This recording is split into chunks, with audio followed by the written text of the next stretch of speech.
Nobel mega संपूर्ण सामान्य ज्ञान 309 बायोस्फियर बायोस्फेअर पृथ्वीवरील वातावरण, जलावरण, मृदावरण व त्यावरील सजीव याला एकत्रित बायोस्फियर म्हणतात. संपूर्ण पृथ्वी ही एक मोठी परिसंस्था आहे. परिसंस्था इकोसिस्टम पर्यावरणातील जैविक आणि अजैविक घटकांच्या एकत्रीकरणातून आकारास येणारी व्यवस्था म्हणजे परिसंस्था होय. परिसंस्था ही कितीही लहान शेणाचा गोळा व त्यामधील सजीव किंवा कितीही मोठी उष्णकटिबंधीय वने किंवा संपूर्ण पृथ्वी असू शकते. केस्टोन काही प्रजाती नष्ट झाल्या तर पर्यावरणावर गंभीर परिणाम होतात, त्यांना कीस्टोन म्हणतात. परिसंस्था बरोबर जैविक घटक पर्यावरणीय अजैविक घटक. परिसंस्थांचे दोन प्रमुख प्रकार आहेत. 1. नैसर्गिक परिसंस्था निसर्गतःच निर्माण झालेल्या व मानवी हस्तक्षेप नसलेल्या परिसंस्था ज्यांनी जैविक आणि अजैविक सहसंबंध साधलेला असतो. 1. भूप्रदेशीय परिसंस्था उदा. जंगल, कुरण, वाळवंटी. 2. जल परिसंस्था गोड्या पाण्यातील. 1. वाहणारे पाणी लॉटेक उदा. झरे, नक्षा, ओढाई. 2. स्थिर पाणी लेंटेक उदा. दलदलीचा प्रदेश, तलाव, तळे, प्रवाही. व खाऱ्या पाण्यातील. 1. सागरी मरीन उदा. महासागर, समुद्र, खाडी. 2. मानवनिर्मित परिसंस्था या परिसंस्था मानवाने तयार केलेल्या असतात. मानवाने स्वतःच्या कल्याणासाठी किंवा फायद्यासाठी वेगवेगळ्या परिसंस्था तयार केलेल्या असतात. उदा. शेती ही मानवनिर्मित परिसंस्था आहे. शेतीमध्ये विविध कीटकनाशके, तणनाशके वापरून मानव तणांचे, किडींचे नियंत्रण करतो. उत्पन्न वाढीसाठी विविध खतांचा वापर करतो. परिसंस्थांचे प्रकार. नैसर्गिक परिसंस्था, मानवनिर्मित परिसंस्था, भूप्रदेशीय परिसंस्था, जलीय परिसंस्था, जलचर परिसंस्था. गोडे पाणी, खारे सागरी पाणी, प्रवाही वाहणारे पाणी, स्थिर पाणी, लॉटिक, लेंटिक. परिसंस्था संरचना. कोणतीही परिसंस्था ही जैविक आणि अजैविक या दोन घटकांपासून बनलेली असते. 1. जैविक घटक प्रकार. वनस्पती, प्राणी, विघटक यांचा जैविक घटकात समावेश होतो. परिसंस्थेतील जैविक घटकाचे प्रामुख्याने 3 गटामध्ये वर्गीकरण करता येते. 1. उत्पादक, 2. भक्षक, 3. विघटक.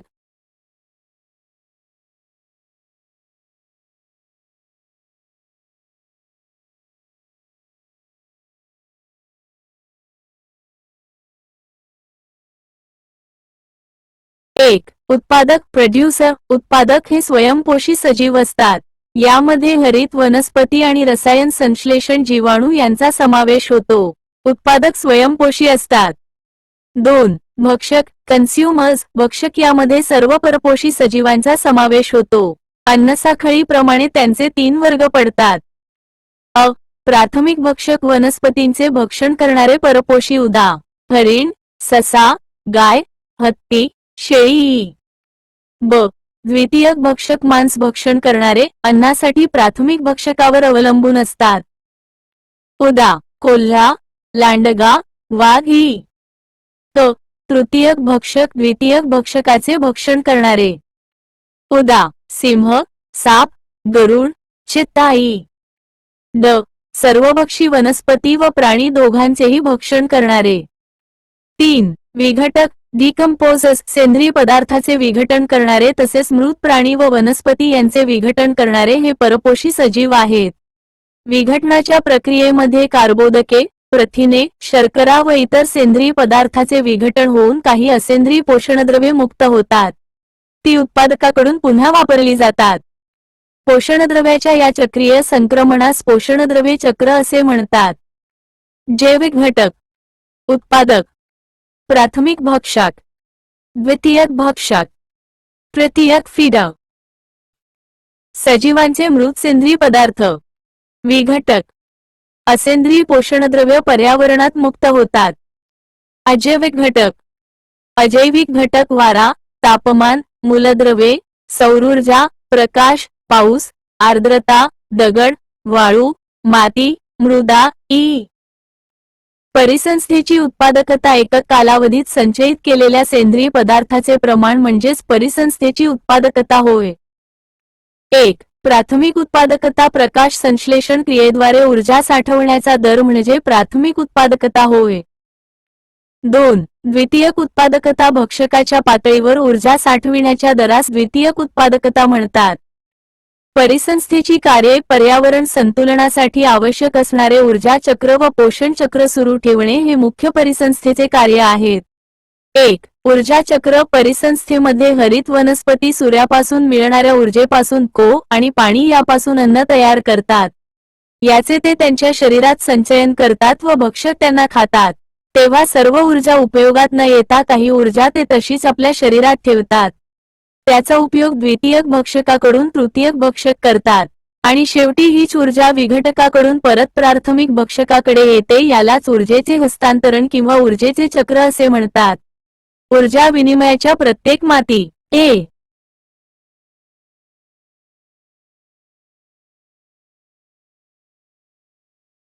यालाच ऊर्जेचे हस्तांतरण किंवा ऊर्जेचे चक्र असे म्हणतात. ऊर्जा विनिमयाच्या प्रत्येक पातळीत ऊर्जा ही कमी कमी होत जाते. म्हणून ऊर्जेचा पिरॅमिड हा नेहमी उभा अपराईट असतो.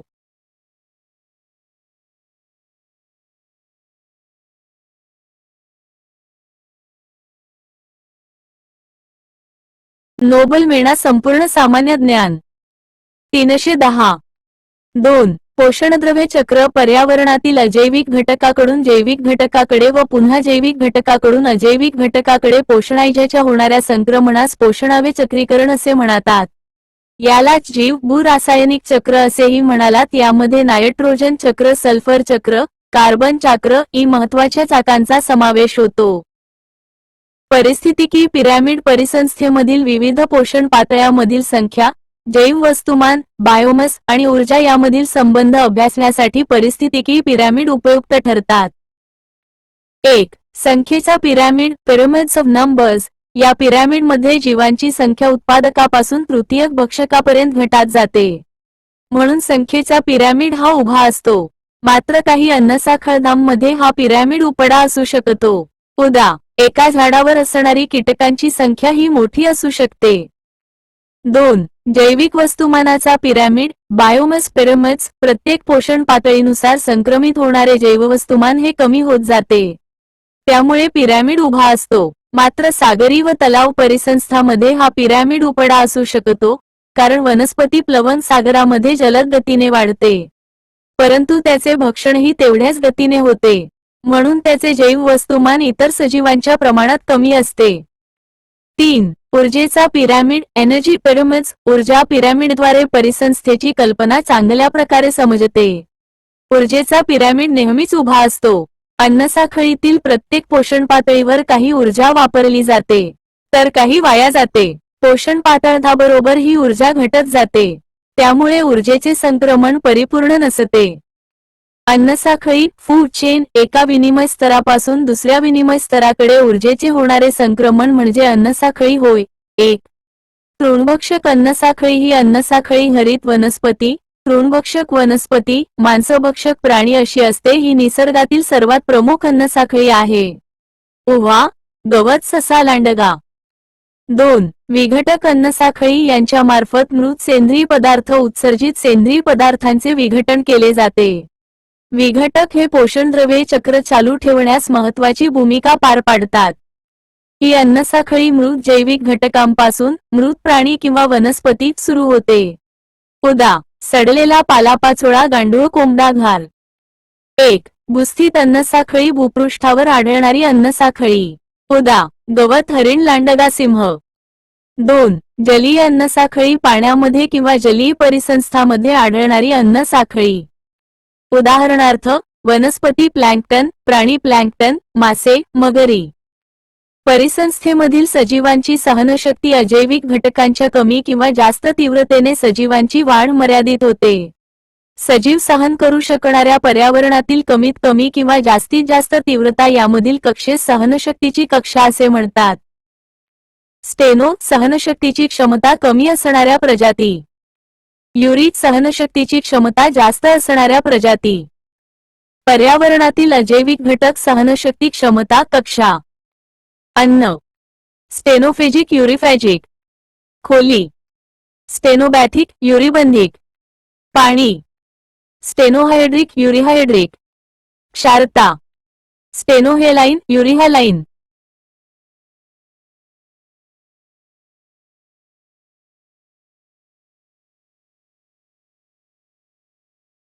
नोबल महिला. कीस्टोन प्रजाती कीस्टोन स्पीशीज. एखादी जीव प्रजाती स्वतःच्या संख्येपेक्षा जास्त प्रमाणात परिसंस्थेवर प्रभाव टाकते अशा जीवप्रजातीस कीस्टोन प्रजाती म्हणतात. उदा. उत्तर अमेरिकेमधील प्रशांत महासागराच्या किनारपट्टीवर आढळणारा समुद्री तारा. अन्नजाळे फूड वेब. परिसंस्थेमध्ये प्राथमिक भक्षक हे एक किंवा अनेक प्रकारच्या दुय्यमस्तरीय भक्षकाकडून अन्न म्हणून ग्रहण केले जातात. ऊर्जा विनिमयाच्या प्राथमिक स्तरापासून दुय्यम व तृतीय तसेच उच्च स्तरापर्यंत ऊर्जावहन प्रक्रियेला अन्नजाळे फूड वेब असे म्हणतात. भूप्रदेशीय परिसंस्था. भूप्रदेशीय परिसंस्थांमध्ये खालील प्रकारच्या जमिनीवरील परिसंस्थांचा समावेश होतो. 1. जंगल परिसंस्था फॉरेस्ट इकोसिस्टम. जंगल परिसंस्था या परिपूर्ण परिसंस्था असतात. यात विविध वृक्ष, वेली, झुडुपे, गवत, प्राणी, पक्षी, कीटकी यांचा समावेश होतो. 2. कुरण परिसंस्था ग्रासलँड इकोसिस्टम. कुरण परिसंस्थेमध्ये गवताचे विविध प्रकार, खुरट्या वनस्पती, गवतावर जगणारे प्राणी, त्यांच्यावर जगणारे भक्षक, कीटक, पक्षी चा समावेश होतो. 3. वाळवंटी परिसंस्था डेझर्ट इकोसिस्टम. वाळवंटी प्रदेशात तापमान जास्त असते, पावसाचे प्रमाण कमी असते. यामुळे खुरट्या वनस्पती, पानझडी वनस्पती, निवडुंग, घायपात, बाभूळबूळ व काटेरी वनस्पती तसेच साप, सरडे, उंदीर, पक्षी, ससेई प्राणी आढळतात. एलआयसी. जलीय परिसंस्था. पाण्यामध्ये आढळणाऱ्या परिसंस्थांना जलीय परिसंस्था म्हणतात. 1. सागरी परिसंस्था मरीन इकोसिस्टम. पृथ्वीच्या पृष्ठभागावर पाण्याचे प्रमाण खूप मोठ्या प्रमाणावर आहे. त्यामध्ये आढळणारे प्राणीजीवन म्हणजेच जलीय परिसंस्था होय. सागरामध्ये आढळणारे लहान मासे, कासव तसेच मोठे मासे, वनस्पती जीवन यांचा समावेश सागरी परिसंस्थेमध्ये होतो. 2. गोडे पाणी परिसंस्था फ्रेश वॉटर इकोसिस्टम. पृथ्वीच्या पृष्ठभागावर आढळणाऱ्या गोड्या पाण्यामधील वनस्पती आणि प्राणी जीवनाचा समावेश हा गोडे पाणी परिसंस्थामध्ये होतो. याची उत्पादकता ही सूर्यप्रकाश आणि पोषणद्रव्यावर अवलंबून असते. यामध्ये 2 प्रकार असतात. स्थिर जल असणारे जलसाठे म्हणजेच लेंटिक परिसंस्था लेंटिक इकोसिस्टम आणि प्रवाही म्हणजेच वाहणारे पाणी लॉटिक. लॉटिक असणाऱ्या नद्या, झरे, ओढे या परिसंस्थांचा समावेश होतो. 3. दलदली परिसंस्था वेटलँड्स. दलदल प्रदेश हा नेहमी पाण्याने व्यापलेला असतो. यामध्ये पाणी आणि माती यांचे मिश्रण असते. पाणी पूर्णपणे उथळ असते. सूर्यप्रकाश जास्त असल्याने वनस्पती जास्त असतात. यामध्ये फर्ण, फर्न्स, बॉग्स, मार्शस यांचा समावेश होतो. मासे, खेकडे, मगरी प्राणी आढळतात. 4. खाडी परिसंस्था एस्च्युअरीज इकोसिस्टम. नदी सागरास ज्या ठिकाणी जाऊन मिळते त्या ठिकाणी तयार होणाऱ्या परिसंस्थेस खाडी परिसंस्था म्हणतात. या ठिकाणी सागराचे खारे पाणी आणि नदीचे गोडे पाणी एकत्र येतात. खाड्यामधील क्षारता ही सागरी पाण्यापेक्षा कमी असते. अनेक प्रकारचे मासे, जलचर येथे असतात.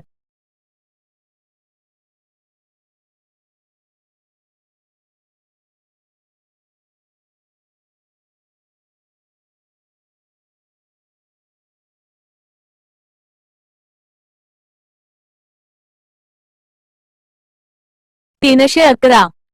जीवनशैलीनुसार सागरी विभाग. 1. प्लवंग प्लॅंक्टन. सागराच्या लाटांसोबत कुठल्याही नियंत्रणाशिवाय सहज वाहत जाणाऱ्या वनस्पती फायटोप्लॅंक्टन आणि प्राणी झूप्लॅंक्टन यांचा समूह म्हणजे प्लवंग होय. उदा. न्यूस्टांग. प्लवंग हे कार्बन सिंकर्स म्हणून महत्वाची भूमिका बजावतात. 2. नेक्टॉन्स नेक्टन्स. नेक्टॉन्स म्हणजे पोहता येणारे किंवा समुद्रामध्ये पोहणारे सजीव म्हणजेच नेक्टॉन्स होय. उदा. मासे, वेल, पाणगाय, ऑक्टोपस इत्यादी. 3. बेन्थॉस. बेन्थॉस समुद्राच्या तळावर किंवा तळाशी हालचाल करता किंवा हालचाल न करता राहणारे सजीव हे बेन्थॉन्स असतात. उदा. समुद्रावरील सजीव, खेकडे, स्टारफिश, समुद्रावरील वनस्पती, सागरी गवत, गाळात पुरलेले सजीव, ट्यूबवाम, सी पेन्स, सॅड, डॉलर. महत्वाच्या जलीय परिसंस्था. 1. प्रवाळ भित्तिका, कोरल रीफ्स. प्रवाळ भित्तिका म्हणजे पाण्याखाली वाढणाऱ्या सिलेंटराटा वर्गातील सजीवांचा समूह किंवा वसाहती. यांच्या स्रवणातून कॅल्शियम बाहेर पडतो आणि खालच्या थरातील सजीव त्यामुळे तेथेच घट रुततात आणि प्रवाळे तयार होतात. प्रवाळामध्ये असणारे फक्त वरच्या थरातील सजीवच जिवंत राहतात. ऑस्ट्रेलियातील ग्रेट बॅरियर रीफ ही जगातील सर्वात मोठी प्रवाळ भित्तिका आहे.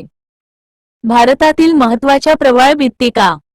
प्रवाळ भित्तिका प्रकार. फ्रीजिंग भित्तिका. ठिकाणे: मन्नारचे आखात, पालकुप समुद्र, अंदमान आणि निकोबार. ॲटॉल भित्तिका. लक्षद्वीप, मुलगा. प्लॅटफॉर्म भित्तिका. कच्छचे आखात. 2. खारफुटी वने, मॅंग्रोव्हज. खारफुटी वने ही समुद्राच्या किनारी प्रदेशातच आढळतात. या ठिकाणी सागरी परिसंस्था आढळते. टायडल क्रिक्स, खाड्या या ठिकाणी ही वने आढळतात. हा भारतातील खारफुटी वनांचे सर्वाधिक क्षेत्र पश्चिम बंगाल या राज्यात व त्यानंतर अनुक्रमे गुजरात, अंदमान आणि निकोबार बेट समूहावर आढळते. राष्ट्रीय धोरण 2006 नुसार खारफुटी वने ही पर्यावरण संवर्धनासाठी महत्त्वाची आहेत. वन मंत्रालयाने ओडिशा राज्यात राष्ट्रीय खारफुटी वने जनुकी संसाधने केंद्र स्थापन केले आहे. पर्यावरण संतुलनासाठी त्यांचे संवर्धन होणे गरजेचे आहे. त्या उद्देशाने त्याचे वर्गीकरण CRZ-1 कोस्टल रेग्युलेटरी झोन 1 मध्ये केले आहे. खारफुटी, सुंद्री, खाजण, मॅग्रोव्ह वनांपासून मिळणारे फायदे. 1. किनारपट्टी स्थिरीकरणाचे कार्य करतात. 2. जलप्रवाहांनी वाहून आणलेला गाळ अडवतात. 3. प्रदूषकांना फिल्टर, गाळणी म्हणून प्रभावी ठरतात. 4. वादळापासून आणि त्सुनामीपासून किनारपट्टीचे संरक्षण. 5. सागरी उत्पादकतेत महत्त्वाचा वाटा. 6. मासे आणि अपृष्ठवंशीय प्राण्यांना ही अधिवास पुरवितात.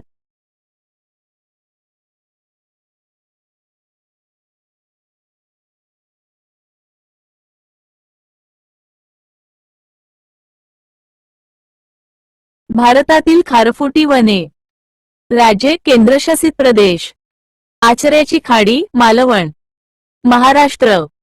रत्नागिरी, श्रीवर्धन, मुंब्रा. महाराष्ट्र. वेबनाड, केरळ. पिचावरम, तामिळनाडू. पॉइंट केलिसी, तामिळनाडू. कच्छचे आखात, गुजरात. गोवा, गोवा. कुंदापूर, कर्नाटक.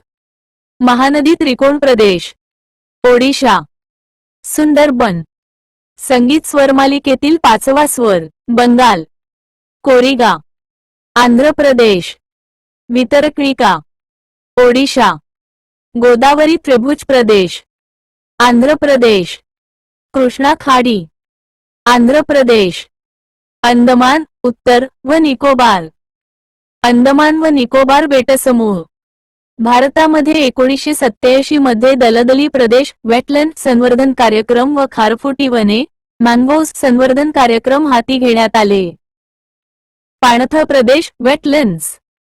उथळ पाणी, संपृक्त मृदा आणि अनुकूलित वनस्पती वृक्षांचे अस्तित्व व अधिपत्य ही या प्रदेशाची प्रमुख वैशिष्ट्ये आहेत. अन्नाची उपलब्धता, वनस्पतीचे आच्छादन आणि भूस्थित भक्षकापासून अलिप्तता या कारणामुळे हे प्रदेश पाणपक्ष्यांसाठी उत्तम निवासस्थान आहे. रामसर करार, रामसर कन्व्हेन्शन. इराणमध्ये 1971 मध्ये रामसर या शहरामध्ये हा करार स्वीकारण्यात आला. या कराराचे अधिकृत मूळ नाव convention on wetlands of international importance especially waterfowl habitat असे आहे. पाणपक्ष्यांचा अधिवास, वॉटरफ्लो बर्ड्स म्हणून दलदली परिसंस्थाचे संवर्धन आणि धोरणी वापर, वाईस यूज ही 2 प्रकारची उद्दिष्टे आहेत. 1. धोरणी वापर, वाईस यूज परिसंस्थांची हानी होणार नाही असा शाश्वत वापर. 2. रामसर यादी संवेदनशील आणि पर्यावरणदृष्ट्या महत्त्वाच्या पाणथळ दलदल प्रदेशांच्या यादीमध्ये समावेश करून शाश्वत वापर व्यवस्थापन करणे. 3. आंतरराष्ट्रीय सहकार्य, सर्व राष्ट्रांनी मिळून यास सहकार्य करणे. भारतातील सर्वात पहिले केवलादेव राष्ट्रीय उद्यान आणि चिल्का सरोवराचा या यादीमध्ये 1981 वा समावेश केला गेला. ऑगस्ट 2022 नुसार भारतातील या क्षेत्रांची संख्या ही 75 आहे. यापैकी केरळमधील वैबनाड हे सर्वात मोठे होते, परंतु 30 जानेवारी 2019 ला सुंदरबन बंगालचा समावेश या यादीत झाल्यामुळे सुंदरबन हे सर्वात मोठे क्षेत्र आहे. तर हिमाचल प्रदेशातील रेणुका हे सर्वात लहान 20 हे आकाराचे क्षेत्र होते. आता वेबन्नूर वेटलँड कॉम्प्लेक्स तामिळनाडू हे 19.7 हेक्टरचे सर्वात लहान क्षेत्र आहे. बुलढाण्यातील लोणार सरोवर रामसर यादीत नोव्हेंबर 2020 मध्ये समाविष्ट झाले. लडाखमधील चांगथांग परिसरातील स्वारतासापोक टसो, गोडे व टसोकर, खारे ही सरोवर जोडी डिसेंबर 2020 समाविष्ट झाली. महाराष्ट्रातील नांदर, मधमेश्वर व लोणार सरोवर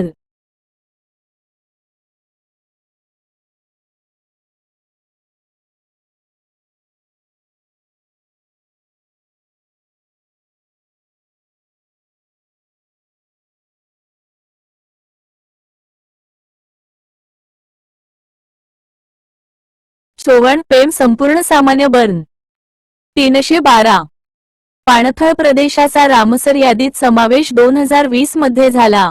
त्यानंतर सुलतानपूर राष्ट्रीय उद्यान, हरियाणा विंडवास अभयारण्य, हरियाणा थोल तलाव, गुजरात वाधवाना पाणथळ क्षेत्र, गुजरात हैदपूर पाणथळ क्षेत्र, प्र. बखिरा वन्यजीव अभयारण्य, प्र. खिजाडिया पक्षी अभयारण्य, गुजरात करिकिली पक्षी अभयारण्य, Tamil Nadu Pallikaranai marsh reserve forest Chennai, Tamil Nadu Pichavaram mangrove, Tamil Nadu Pala आर्द्रभूमी, मिझोराम सांख्य सागर शिवपुरी, प्र. ठाणे खाडी हे महानगरात असलेले पहिले रामसर पाणथळ क्षेत्र आहे. हिचा समावेश रामसर यादीत झाला आहे. छत्रपती संभाजीनगर जिल्ह्यामधील जायकवाडी या जलाशयाचा रामसर यादीमध्ये समावेश करण्यासाठी राज्य शासनाकडून प्रयत्न केले जात आहेत. सोलापूर येथील उजनी धरण व मुंबई जवळील शिवडी या पाणथळींच्या समावेशाचा प्रस्ताव पाठवण्यात येणार आहे. वन्यजीव संवर्धन भविष्यातील पिढीच्या गरजा आणि अपेक्षा यांचे भान ठेवून चालू पिढीस शाश्वत फायदा होईल अशा प्रकारे जीवावरणाच्या मानवी वापराचे व्यवस्थापन म्हणजेच संवर्धन होय. वन्यजीव संवर्धनासाठी 2 पद्धती. 1. इन सितू मूलस्थानिक संवर्धन इन सिच्यू कन्झर्वेशन संरक्षित क्षेत्रांचे जाळे उभारून प्रजातींचे संरक्षण ती प्रजाती जिथे आढळते त्याच ठिकाणी केले जाते त्यास मूलस्थानी संवर्धन म्हणतात. उदा. 1. वन्यजीव अभयारण्य 2. राष्ट्रीय उद्याने 3. जीवावरण राखीव क्षेत्र 2. एक्स सितू मूलस्थानाबाहेर संवर्धन एक्स सिच्यू कन्झर्वेशन एखाद्या प्रजातीचे तिच्या नैसर्गिक अधिवासाबाहेर म्हणजेच तिच्या मूलस्थानापासून बाहेर केलेले संवर्धन म्हणजे मूलस्थानाबाहेर संवर्धन होय. उदा. जनुकीय कोश, बियाणे कोश, बीजांडकोश, वीर्य तसेच संशोधनासाठी आणि जनजागृतीसाठी प्राणी संग्रहालय, मत्स्यालये. जैवविविधता करार कन्व्हेन्शन ऑन बायोलॉजिकल डायव्हर्सिटी परिसंस्था आणि विविध प्रजाती यांना आज निर्माण झालेला धोका हा पर्यावरणातील मानवी हस्तक्षेपामुळे अतिशय टोकाला गेला आहे. म्हणून संयुक्त राष्ट्र पर्यावरण कार्यक्रम UNEP यांनी 1988 मध्ये जैवविविधता आंतरराष्ट्रीय कराराबाबत एक कार्यगट तयार केला व 1992 मध्ये नैरोबी मध्ये त्याचा मसुदा स्वीकारण्यात आला. 5 जून 1992 रोजी रिओ दी जानेरो येथे हा करार पर्यावरण व विकास यांच्या परिषदेत वसुंधरा परिषद हस्ताक्षरासाठी आला. 1993 पर्यंत त्यावर 168 देशांनी सह्या केल्या. 29 डिसेंबर 1993 रोजी हा करार अंमलात आला. 1994 मध्ये सदस्य राष्ट्रांची पहिली परिषद बहामास, वेस्ट इंडिज येथे आयोजित करण्यात आली. पर्यावरणातील समस्यांशी निगडीत प्रमुख काही आंतरराष्ट्रीय करार आहेत. त्यांचा उपयोग जैवविविधता संवर्धन आणि शाश्वत वापराच्या उद्देशाची पूर्ती करण्यासाठी राष्ट्रीय, प्रादेशिक तसेच आंतरराष्ट्रीय स्तरावर उपाययोजना करण्यासाठी होतो. 1. जैवविविधता करार CBD convention on biological diversity जैविक संसाधनावरील स्थानिक जीवनसमुदायाचा हक्क हा करार मान्य करतो. जैवविविधता संवर्धन सर्व घटकांचा शाश्वत वापर जनुकीय संसाधनाच्या व्यापारी आणि इतर वापरामधून होणाऱ्या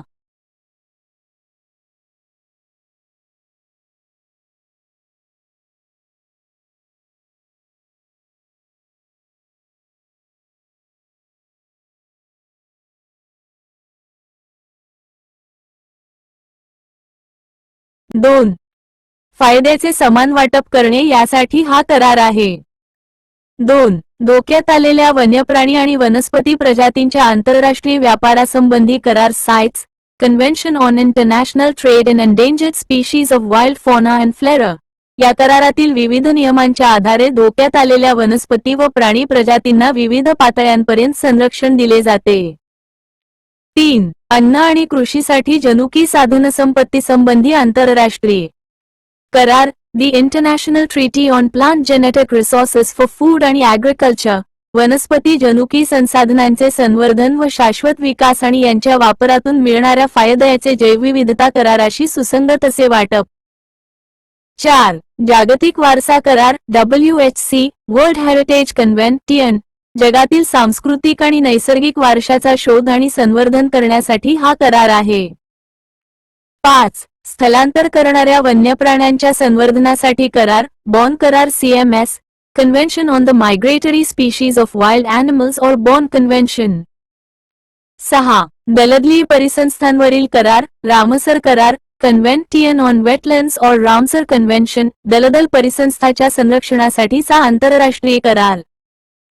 7. जैवसुरक्षेसंबंधी कार्टाजेना करार the Cartagena protocol on biosafety. आधुनिक जैवतंत्रज्ञानामुळे तयार केलेल्या जनुकीय जीवांच्या देवाणघेवाणीवर नियंत्रण ठेवण्यासाठी हा करार आहे. 29 जानेवारी 2000 रोजी हा करार स्वीकारण्यात आला. सप्टेंबर 2003 मध्ये तो अंमलात आला. हा करार जैवतंत्रज्ञानापासून तयार केलेल्या प्रजातीपासून जैवविविधतेला काही धोका होणार नाही याबाबत संरक्षण करतो.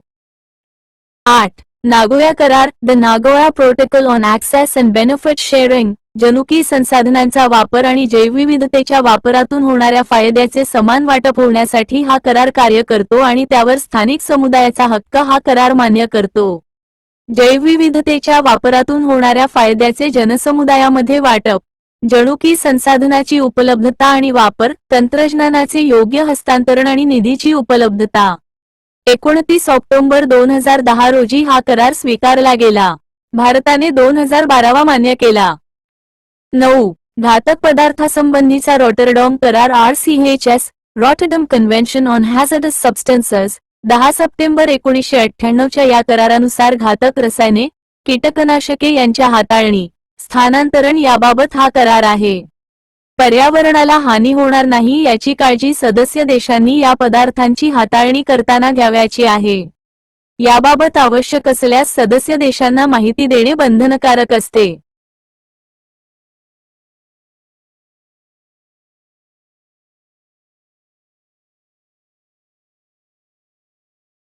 भारतातील जैवविविधता संरक्षण आणि संवर्धन. भारतामध्ये वनस्पती व प्राणी प्रजाती यांच्या संवर्धनासाठी तसेच अनेक जैवविविधता संवर्धनासाठी विविध पातळ्यांवर उपाययोजना करण्यात येत आहेत. भारतातील जैवविविधता संवर्धनासाठी कायदे. भारतीय वन कायदा वजा 1927. वन्यजीव संरक्षण कायदा वजा 1972. प्राण्यांवरील अत्याचार प्रतिबंधक कायदा 1960. पर्यावरण संरक्षण कायदा 1986. जलप्रदूषण प्रतिबंधक व नियंत्रण कायदा 1981. हवा प्रदूषण प्रतिबंध व नियंत्रण कायदा 1981. खनन आणि खनिज विकास नियमन कायदा 1957. सीमाशुल्क कायदा 1962. आयात व निर्यात कायदा 1947. जैवविविधता कायदा 2002. वन संवर्धन कायदा 1980. संकटग्रस्त असलेल्या प्रजातीचे संवर्धन करण्यासाठी खालील प्रकल्प राबवण्यात आलेत. 1. गेंडा संवर्धन प्रकल्प 1927. 16. Project lion 2020. 2. गेंडा संवर्धन नवीन प्रकल्प वजा 1987. 17. Project dolphin 2020. 3. रेड पांडा प्रकल्प 1996. 4. गिरसिंग प्रकल्प 1972.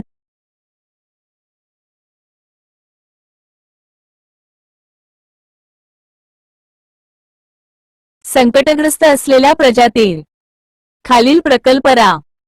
1. गेंडा संवर्धन प्रकल्प 1927. 2. गेंडा संवर्धन नवीन प्रकल्प वजा 1987. 3. रेड पांडा प्रकल्प 1996. 4. गिरसिंग प्रकल्प 1972. 5. हंगुल प्रकल्प काश्मीरी हरिण 1970. 6. मगरींचा प्रकल्प 1974. 7. हत्ती प्रकल्प 1992. 8. व्याघ्र प्रकल्प 1973. 9. कस्तुरी मृग प्रकल्प 1974. 10. गिधाड पैदास केंद्र 2001. 11. गिधाड संवर्धन प्रकल्प वजा 2006. 12. ऑलिव्हर रिडले कासव संशोधन प्रकल्प 1995. 13. हिंबीबट्या प्रकल्प 2009. 14. हत्तींचे रेल्वेपासून रक्षणासाठी प्लान बी 2017. 15. गिधाड संवर्धन कृती आराखडा 2020 ते 2025. 16. डॉल्फिन संशोधन केंद्र पाटणा नियोजित.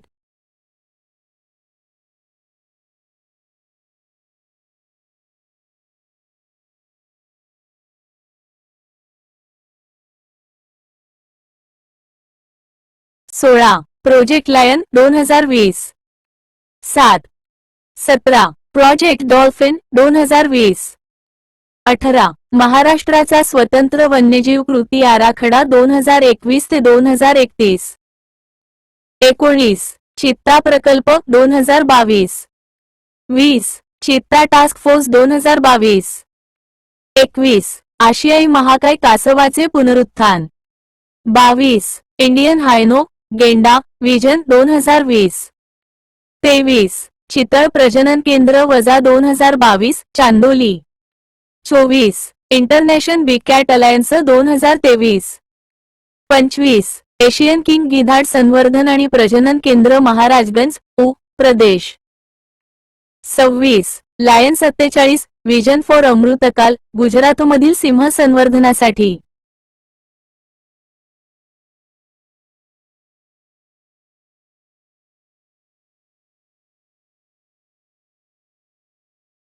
भारतातील राखीव क्षेत्रे.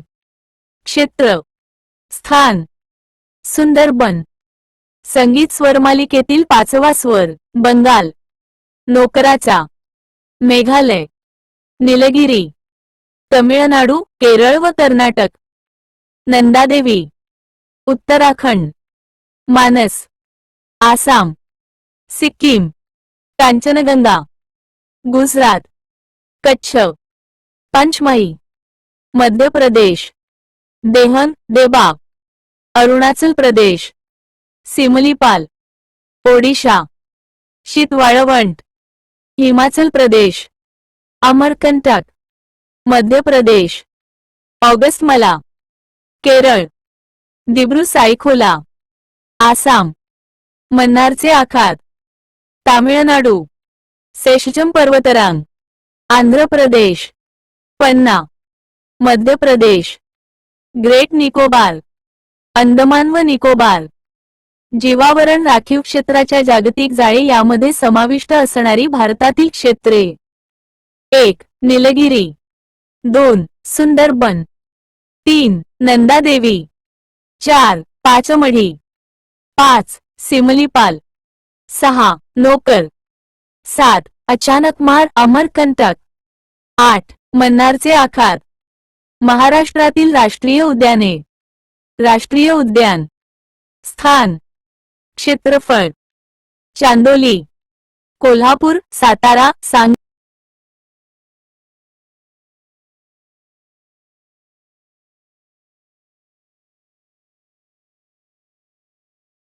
महाराष्ट्रातील राष्ट्रीय उद्याने. राष्ट्रीय उद्यान.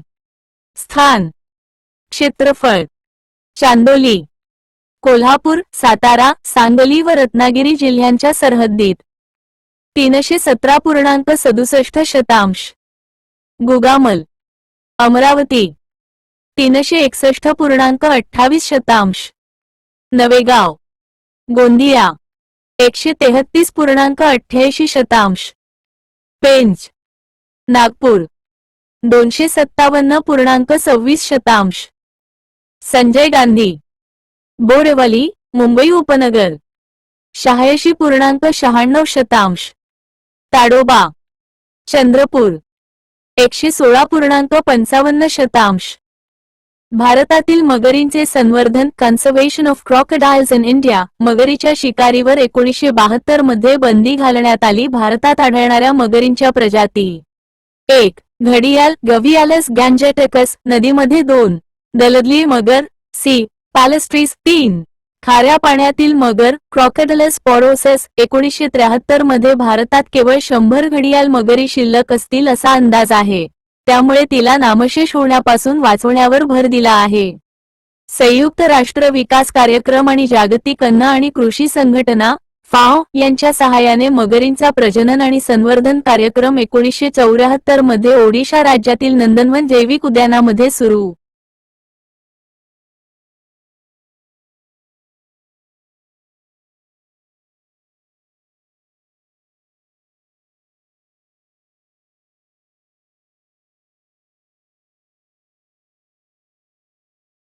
करण्यात आला.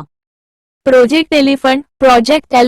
आशियाई हत्ती हा प्राणी केवळ भारतीय उपखंड, आग्नेय आशिया, काही आशियाई बेटे यापुरताच मर्यादित राहिला आहे. भारतामध्ये हत्ती संवर्धनासाठी प्रोजेक्ट एलिफंट 1992 मध्ये सुरू करण्यात आला. भारतातील 13 राज्यांमध्ये हा प्रोजेक्ट राबविण्यात येत आहे. उद्देश: पाळीव हत्तीचे कल्याण, मानव वन्यप्राणी संघर्षाबाबतच्या समस्या हाताळणे, हत्तीच्या अधिवास आणि कॉरिडॉर्सचे संवर्धन. भारतामध्ये हत्ती राखीव क्षेत्रांची एलिफंट रिझर्व्ह संख्या 28 आहे. Monitoring of illegal killing of elephant. हत्तींच्या अवैध शिकारीचा देखरेख कार्यक्रम हा 2003 मध्ये दक्षिण आशियामध्ये सुरू करण्यात आला. यामध्ये सदस्य देशांना अवैध शिकार थांबवण्यासाठी आवश्यक सूचना आणि माहिती पाठवली जाते. या कार्यक्रमामध्ये भारतातील खालील क्षेत्रांचा समावेश होता: 1. म्हैसूर, कर्नाटक. 2. देवमाली, अरुणाचल प्रदेश. 3. शिवालिक, उत्तरांचल. 4. पूर्वी दोआर्स, बंगाल. 5. गारो टेकड्या, मेघालय. 6. थांगपटकी, आसाम. 7. चिरांग रिपू, आसाम. 8. वायनाड, केरळ. 9. नीलगिरी, तामिळनाडू. 10. मयूरभंज, ओडिशा. व्याघ्र प्रकल्प प्रोजेक्ट टायगर. वाघांचे त्यांच्या नैसर्गिक पर्यावरणातच संवर्धन करण्याचे प्रयत्न या प्रकल्पांतर्गत केले जात आहे. 1973 मध्ये सुरू करण्यात आलेला व्याघ्र प्रकल्प हा देशातील सर्वात यशस्वी संवर्धन कार्यक्रमापैकी एक आहे. 1972 मध्ये वाघांच्या शिकारीवर बंदी घालण्यात आली. वाघांच्या संरक्षणासाठी एका कृती दलाची स्थापना करून 1972 मध्ये वन्यजीवांच्या संवर्धनासाठी स्वतंत्र कायदा करण्यात आला. 1973 मध्ये व्याघ्र प्रकल्पाची सुरुवात झाली. 1973 ते 74 मध्ये भारतामध्ये 9 व्याघ्र राखीव क्षेत्र स्थापन करण्यात आली. 1972 मध्ये 9 राखीव क्षेत्रात वाघांची असणारी 268 संख्या ही 2003 मध्ये 1576 सर्व व्याघ्र राखीव क्षेत्रामधील झाली.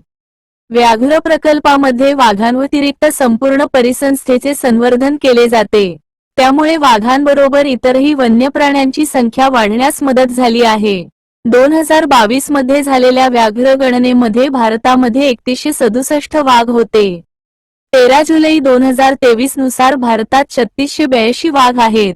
महाराष्ट्रातील संख्या 2010 नुसार 169 होती व 2015 मध्ये ती 190 इतकी, तर 2018 मध्ये 312 इतकी, तर 2023 नुसार 444 पर्यंत वाढली आहे. भारताची व्याघ्र राजधानी. 2011 मध्ये नागपूर शहरास भारताची व्याघ्र राजधानी घोषित केले गेले. विदर्भात सर्वात जास्त वाघांची संख्या नागपूर विभागात आहे. भारतामध्ये एकूण 54 व्याघ्र राखीव क्षेत्रे स्थापन करण्यात आली आहेत. महाराष्ट्र व्याघ्र राखीव क्षेत्र व्याघ्र प्रकल्प: 1. पेंच. 2. मेळघाट. 3. ताडोबा अंधारी. 4. सह्याद्री. 5. नवेगाव नागझिरा. 6. बोर. बिबटे लेपर्ड. 2014 भारतात 8000 बिबटे होते. 2018 12852 बिबटे होते. 2018 नुसार सर्वाधिक बिबटे मध्य प्रदेश -3421. दुसरा क्रमांक कर्नाटक -1783. तिसरा क्रमांक महाराष्ट्र 1690. चित्ता प्रकल्प प्रोजेक्ट चीता भारतामध्ये एकेकाळी चित्ता या वेगवान प्राण्याचा वावर होता. चित्ता तेव्हा आशिया आणि आफ्रिकेमध्ये मुक्त संचार करणारा प्राणी होता. मात्र आजमितीला आफ्रिकेमध्ये 5000 तर इराणमध्ये 80 चित्ते शिल्लक आहेत. भारतामध्ये 1947 साली शेवटचा चित्ता मारला गेला आणि 1952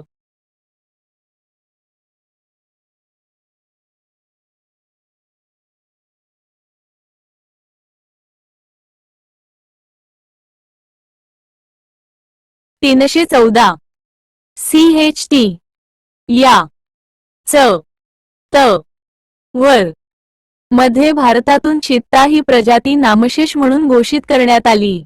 भारतामध्ये नामशेष म्हणून घोषित करण्यात आलेल्या सस्तनशील मोठ्या प्राण्यांपैकी एकमेव प्राणी आहे. केंद्रीय वन आणि पर्यावरण मंत्रालयाच्या प्रकल्प चित्ता अंतर्गत चित्याच्या पूर्ण प्रवेशासाठी मध्य प्रदेश व राजस्थान या 2 राज्यांमधील 3 स्थाने प्रस्तावित आहे. 1. शाहगड राजस्थान, 2. कुनो पालपुर मध्य प्रदेश, 3. नौरादेही मध्य प्रदेश. 2020 मध्ये सर्वोच्च न्यायालयाने आफ्रिकेतून चित्ता हा प्राणी भारतात आणण्यास परवानगी दिली. भारतातील लुप्त झालेला चित्ता सुमारे 70 वर्षांनंतर देशात परतला. आफ्रिकेतील नामिबिया या देशातून 5 मादी व 3 नर असे एकूण 8 चित्ते 17 सप्टेंबर 2022 ला विशेष विमानाने सकाळी ग्वाल्हेरच्या हवाई तळावर दाखल झाले. तेथून हवाई दलाच्या हेलिकॉप्टरने मध्य प्रदेशातील कुनो राष्ट्रीय उद्यानाजवळील पालपूर येथे नेण्यात आले. यातील चित्ते पंतप्रधान मोदींच्या हस्ते चित्त्यांच्या स्वतंत्र कक्ष वाड्यात सोडण्यात आले. चित्ता प्रकल्प दुसरी तुकडी दक्षिण आफ्रिकेतून 7 नर व 5 मादी अशी 12 चित्त्यांची दुसरी तुकडी 18 फेब्रुवारी 2023 ला भारतीय वायुसेनेचे विमान C-17 ग्लोबमास्टर कार्गोद्वारे ग्वाल्हेर विमानतळावर उतरली. तेथून या चित्त्यांना भारतीय वायुसेनेच्या Mi-17 हेलिकॉप्टरने श्योपूर जिल्ह्यातील कुनो राष्ट्रीय उद्यानात आणले गेले.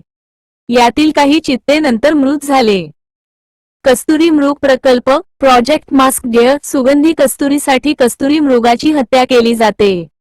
कस्तुरी मृगाचे संवर्धन करण्यासाठी 1974 मध्ये केदारनाथ वन्यजीव अभयारण्य उत्तराखंड येथे प्रकल्प सुरू करण्यात आला. गिधाड पैदास केंद्र वल्चर ब्रीडिंग सेंटर प्राण्यांना दिल्या जाणाऱ्या डायक्लोफेनॅक सोडियम याचे संचयन प्राण्यांच्या शरीरात होते. हे मृत प्राणी खाल्याने गिधाडांची संख्या 99% घटली होती. बॉम्बे नॅचरल हिस्टरी सोसायटीने 2001 मध्ये गिधाड पैदास केंद्र उभारून त्यांची संख्या वाढवली. भारतातील वने भारतातील वनांचे मूल्यांकन करणारी महत्त्वाची संस्था ही भारतीय वन सर्वेक्षण फॉरेस्ट सर्वे ऑफ इंडिया आहे. या संस्थेचे मुख्यालय डेहराडून येथे आहे व तिची प्रादेशिक कार्यालये खालील ठिकाणी आहे. 1. सिमला, 2. कोलकाता, 3. नागपूर. भारतातील 21.57% एवढे क्षेत्र वनाखाली आहे. 4. बंगळूर. भारतातील वनक्षेत्र 21.57%. 5 खुली वने, 9% मध्यम घनदाट वने, 10% अति घनदाट वने, 2.57% सुमारे. सर्वात जास्त वनक्षेत्र असणारी राज्ये उतरत्या क्रमाने: 1. मध्य प्रदेश, 2. अरुणाचल प्रदेश, 3. छत्तीसगड, 4. महाराष्ट्र, 5. ओडिशा. जगामध्ये सर्वात जास्त वनक्षेत्र असणारे देश. वनक्षेत्र दशलक्ष हेक्टर.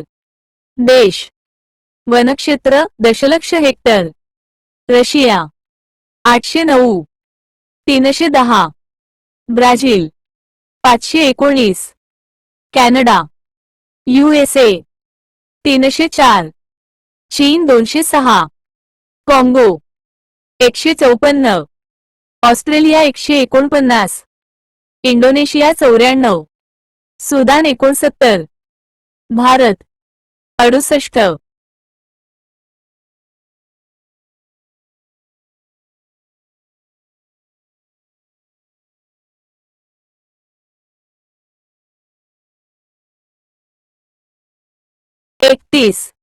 एकूण जगातील वनक्षेत्र बरोबर 4033 दशलक्ष हेक्टर.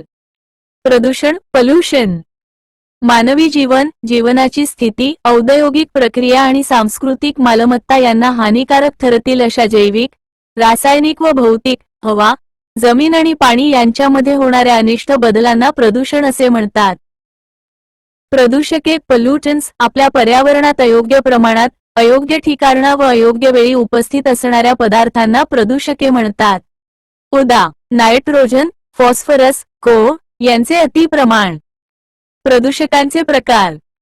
1. नैसर्गिक प्रदूषके सजीवांनी केलेले उत्सर्जन, मृत शरीराचे विघटन, विविध जीवन प्रक्रिया यांसारख्या क्रियांमधून ही प्रदूषके निर्माण होतात. 2. अनैसर्गिक मानवनिर्मित प्रदूषके मानवाच्या हस्तक्षेपामुळे ही प्रदूषके निर्माण होतात.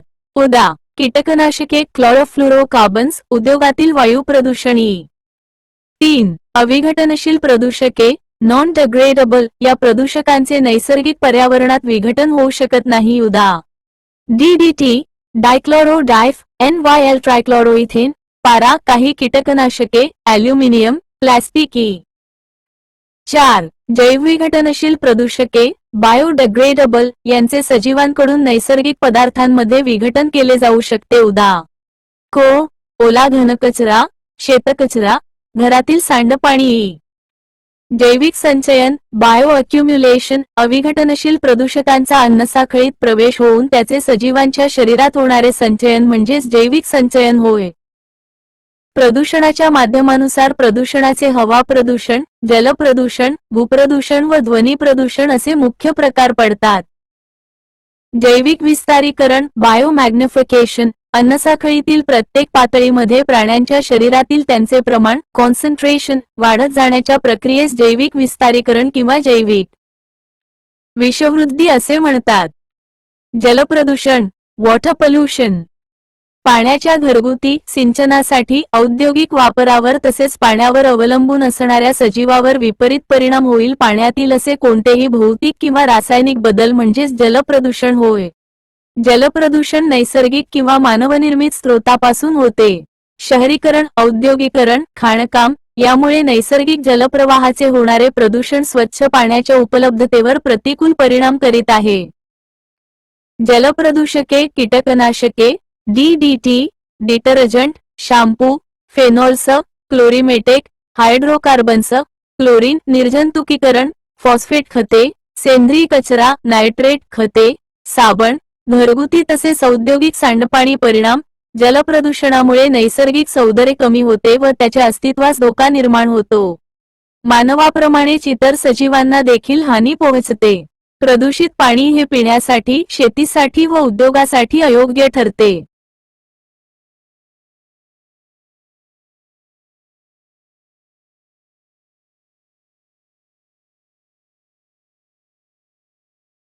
पंधरा. 1. मानवी आरोग्यावरील परिणाम प्रदूषित पाण्यामुळे आरोग्य खालावते. कावीळ, हगवण, कॉलरा हे जलजन्य रोग होऊ शकतात. नायट्रेट्स ब्लू बेबी सिंड्रोम, पारा, मिनामाटा रोग, अर्सेनिक ब्लॅकफूट रोग होतो. 2. जलीय परिसंस्थांवर होणारे परिणाम जलप्रदूषणामुळे पाण्यामध्ये राहणाऱ्या सजीवांच्या प्रजनन संस्थेवर परिणाम होतो. जलीय परिसंस्थांची आणि सजीव सृष्टीची हानी होते. सजीवांच्या प्रजाती नष्ट होतात. युट्रोफिकेशन अतिरिक्त पोषणद्रव्यांमुळे उत्पादकता प्रचंड वाढून जल परिसंस्थेमध्ये काही बदल होतात. त्यामुळे शैवालाची मोठ्या प्रमाणावर वाढ होऊन होणाऱ्या बदलांना जलीय परिसंस्थांचे युट्रोफिकेशन असे म्हणतात. घरगुती व औद्योगिक सांडपाणी यातील घटक, खते, सेंद्रिय पदार्थ, साबण इत्यादी वाहून आलेली पोषणद्रव्ये यामुळे होते. नियंत्रण व उपाययोजना भारतातील सर्व राज्यांमध्ये जल प्रदूषण संरक्षण आणि नियंत्रण कायदा 1974 अंतर्गत मंडळे स्थापली आहेत. राज्यांना जल प्रदूषणासंबंधी नियंत्रणाचा व संरक्षणाचा सल्ला देणे हे याचे मुख्य कार्य आहे. जलप्रदूषणाबाबत जनजागृती आवश्यक आहे. हवा प्रदूषण एअर पोल्युशन LIC सजीवांना अपायकारक ठरेल इतक्या प्रमाणात हवेमध्ये आढळणाऱ्या अनिष्ट पदार्थांमुळे सजीवांना धोका निर्माण झाला आहे. त्यास हवेचे प्रदूषण म्हणतात. भारतामध्ये हवेच्या दर्जाची माहिती नीरी या संस्थेमार्फत दिली जाते. वायू प्रदूषण हे धुलीचे कण, धुरांचे प्रमाण, क्लोराइड्स, वाहन व कारखान्यांचा धूर या स्रोतापासून होते. 1. नैसर्गिक घटक ज्वालामुखीतून बाहेर येणारे विषारी वायू, धूर वाळवंटातील धूळ वादळे, वनस्पतींनी उत्सर्जित केलेले हायड्रोकार्बन्स, ज्वालामुखी यांसारख्या नैसर्गिक प्रदूषणामुळे हवेचे प्रदूषण होते. 2. मानवी हस्तक्षेप. 1. औष्णिक विद्युत ऊर्जा निर्मिती प्रकल्पामध्ये दगडी कोळशाच्या ज्वलनाने राख, सो व इतर विषारी वायूंची निर्मिती होते. चंद्रपूर महाराष्ट्रातील जास्त प्रदूषित शहर ठरले आहे. 2. कीटकनाशकांची अतिप्रमाणात फवारणी, धूळ, शेतकचऱ्याचे ज्वलन यामुळे वायू प्रदूषण वाढते आहे. तांदूळ हे पीक मिथेन वायूचे उत्सर्जन करते. 3. पेट्रोलच्या जळण्याच्या स्वरूपामुळे सतत हायड्रोकार्बनचे उत्सर्जन होत असते. वाहनांमध्ये जीवाश्म इंधनाचे ज्वलन केले जाते. हा औष्णिक विद्युत प्रकल्पानंतरचा सर्वात मोठा असणारा वायू प्रदूषणाचा स्रोत आहे. 4. औद्योगिक प्रकल्पांमधून sulphur dioxide, nitrate oxide, carbon dioxide, carbon monoxide यासारखे वायू वातावरणात उत्सर्जित केले जातात. अनेक रासायनिक उद्योगांतून आम्लाची वाफ हवेत सोडली जाते. प्रमुख हवा प्रदूषके.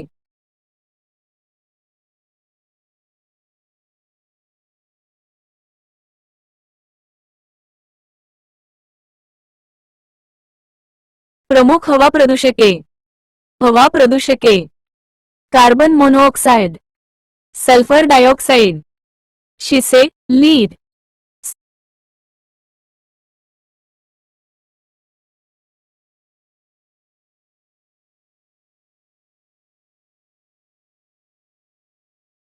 प्रमुख हवा प्रदूषके.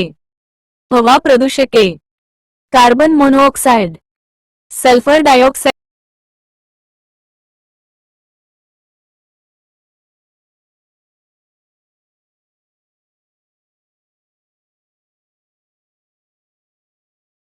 प्रमुख हवा प्रदूषके.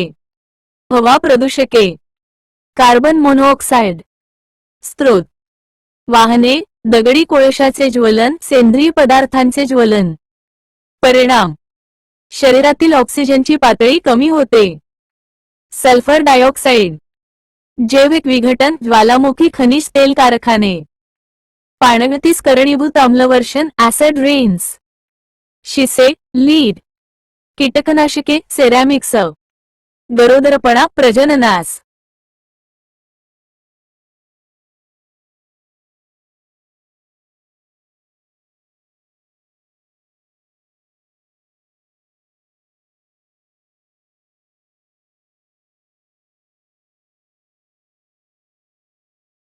नोबल नेणत अपूर्ण सामान.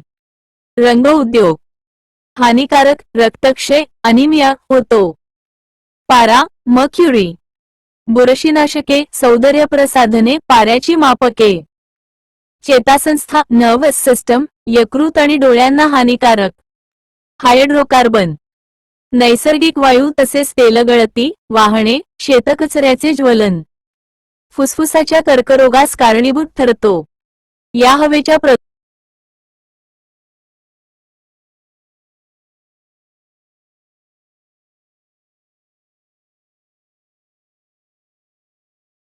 हवेच्या प्रदूषणामुळे महत्त्वाचे अनिष्ट परिणाम होतात. 1. पृथ्वीवर येणाऱ्या सूर्यप्रकाशावर परिणाम होतो. 2. ओझोन थरावरील परिणाम. 3. हरितगृह परिणाम. 4. जागतिक तापमान वाढ. 5. आम्ल पाऊस. 6. हवामान बदल.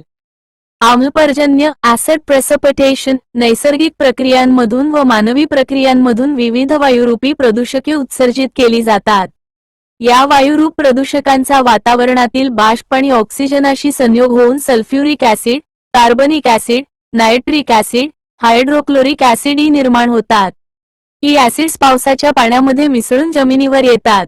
त्या पर्जन्यास आम्लपर्जन्य किंवा आम्लवर्षण असे म्हणतात. आम्लपर्जन्याचे हानिकारक परिणाम. 1. प्रकाश संश्लेषण क्रियेवर विपरीत परिणाम होतात. 2. माशांच्या, जलचरांच्या प्रजनन प्रक्रियेवर प्रतिकूल परिणाम होतात. मासे मरतात. 3. शैवालाची वाढ कमी होते. परिणामी अन्नसाखळी बिघडते. 4. आम्लयुक्त पाण्याचे सेवन केल्याने श्वसनाचे, चेतासंस्थेचे, पोटाचे विकार होऊ शकतात. ओझोन थर अवक्षय, ओझोन लेयर डिप्लीशन. अतिनील किरणांच्या सानिध्यात ऑक्सिजनच्या रेणूपासून ओझोन 0 ची निर्मिती होते. पृथ्वीवरील सजीवांना हानिकारक असणारी अतिनील किरणे, अल्ट्राव्हायोलेट्स रेडिएशन्स, ओझोन थराकडून शोषून घेतली जातात. त्यामुळे सजीवांचे संरक्षण होते. क्लोरोफ्लोरोकार्बन, मिथाइल, हॅलॉन्स, कार्बन टेट्राक्लोराइड यामुळे ओझोनचा थर कमी होत चालला आहे. 1985 मध्ये अंटार्क्टिकावर सुमारे 40% एवढी घट आढळून आली. अंटार्क्टिकावर सुमारे 10 किलोमीटर खोलीचे व अमेरिके एवढे ओझोनचे विवर आढळले. हे विवर मगदाट पॉल क्रुटझन यांनी शोधून काढले. ओझोनचा अवक्षय होण्याची कारणे: 1. क्लोरोफ्लोरोकार्बनचा एरोसोल्स व रेफ्रिजरेटरमध्ये होणारा वापर. 2. जेट विमानातून होणारे नो व नो चे उत्सर्जन. 3. Halons, methyl chloroform, carbon tetrachloride. Ozone अवक्षय रोखण्यासाठी आंतरराष्ट्रीय प्रयत्न कार्यक्रम. 1. व्हिएन्ना करार 1985. Vienna convention for the protection of ozone layer. Chlorofluorocarbon उत्पादन आणि उत्सर्जन यावर नियंत्रण आणण्यासाठीचा करार. 2. कोपनहेगन परिषद 1992. क्लोरोफ्लोरोकार्बनवर बंदी वजा 1996 पर्यंत. हायड्रोक्लोरोफ्लोरोकार्बन उत्पादन आणि वापर बंदी वजा 2030 पर्यंत. मिथाइल ब्रोमाइड ओझोन अवक्षय पदार्थ घोषित. 3. हेल्सिंकी करार 1989. हेल्सिंकी कन्व्हेन्शन, आंतरराष्ट्रीय हवामान निधीची स्थापना. हा करार जपान, यूके आणि यूएसए यांनी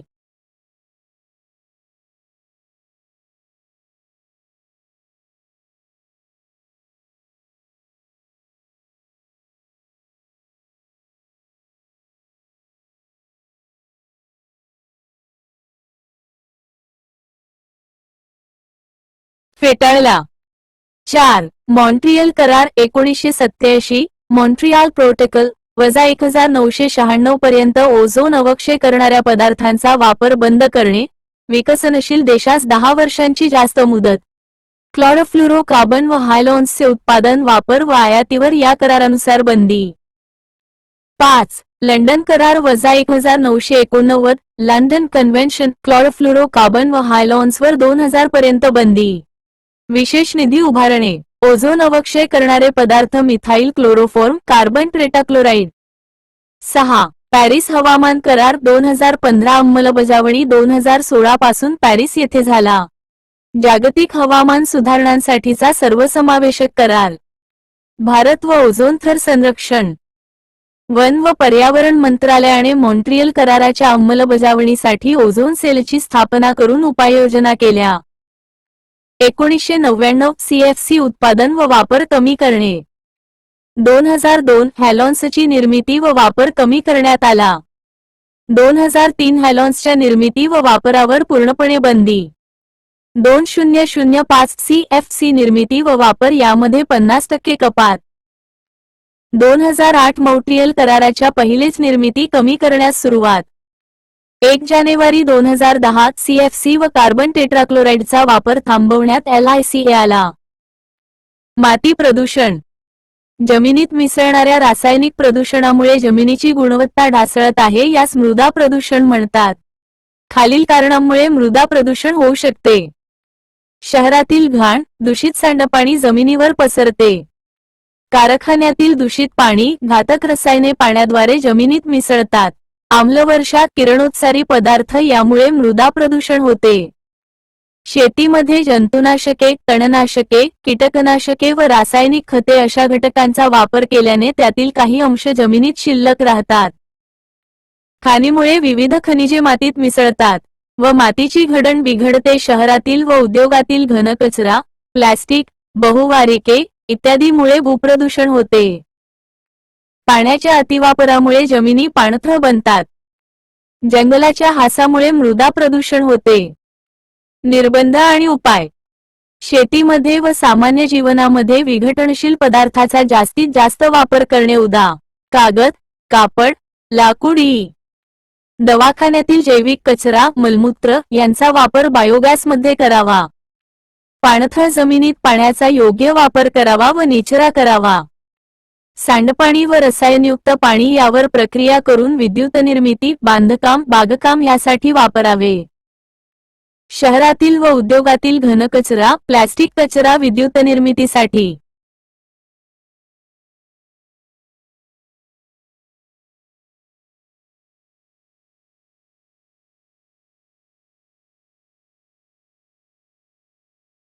3. वापरावा. माध्यमांद्वारे शेतकऱ्यांची भूप्रदूषणाविषयी जनजागृती करावी. नैसर्गिक व सेंद्रिय शेतीस प्राधान्य द्यावे. ध्वनी प्रदूषण, साऊंड पोल्युशन. अनावश्यक, आनंददायी नसणारा, सहन न होणारा आणि नकोसा वाटणारा ध्वनी म्हणजे ध्वनी प्रदूषण होय. गोंगाटामुळे अस्वस्थता निर्माण होते. साधारणतः 80 डेसिबल पर्यंतचा ध्वनी मानवास सुसह्य असतो. त्यापेक्षा जास्त तीव्रतेचा ध्वनी दुष्परिणामकारक असतो. ध्वनी प्रदूषणाची कारणे. वाहने, मोटारी यांच्याद्वारे निर्माण होणारा आवाज. मोठे कारखाने, गिरण्यातील यंत्राचा आवाज. जेट विमाने, लढाऊ विमाने यांचा आवाज. अग्निबाण उड्डाणात होणारे ध्वनी प्रदूषण. शोभेची दारू, फटाके यांचा आवाज. सार्वजनिक सण, समारंभ व उत्सव यातील डीजे, बँड पथक, लाऊडस्पीकर यांचा आवाज. ज्वालामुखी, भूकंप, मेघगर्जना यांचा आवाज. खडी तयार करणाऱ्या यंत्राचा आवाज.